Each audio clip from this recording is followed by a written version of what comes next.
Mic check, 1, 2. Okay. Can you hear me from the back? Yes? Okay. Good morning to everybody. I am Tsepo Moloi, as I've been introduced. And I want to say the word properly. I am investigating in our culture. I will refer to him as Ntate, Eskia Mpashela.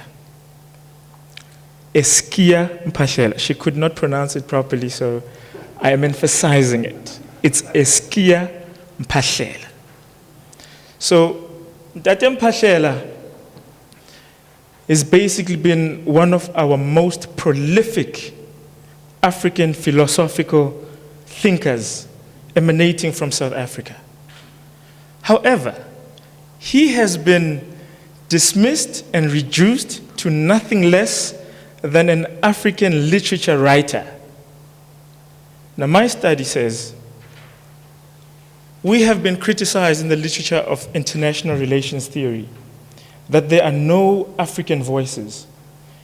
We do not know what Africa could contribute, or if it has contributed anything to international relations theory.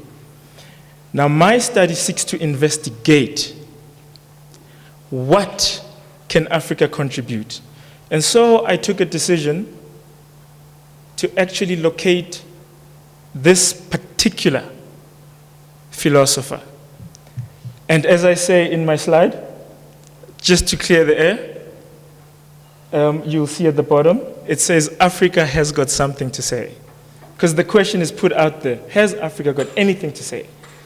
And through Eskia Mpashela's vast body of work, and I specifically locate his thinking with his theory of what he refers to as an African worldview, an Afrocentric worldview. He then actually breaks it down to what he refers to as African humanism and culture. Now, I have a problem whenever we use Africa, because it is used so loosely that you are not sure which Africa are we referring to. Is it the Africa of Europe, as the texts are telling us? Or is it the Africa of Africa, as African people would like to define themselves?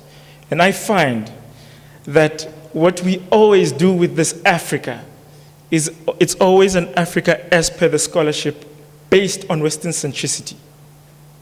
So what Eskia Mpashela urges us to do is to become Afrocentric, meaning we need to speak from below. We need to speak from our ontological experiences. And that is what I track in this study.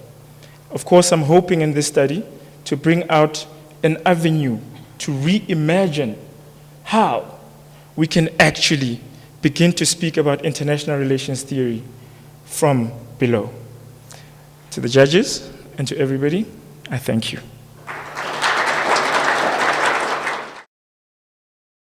The University of Johannesburg. Rethink, reinvent.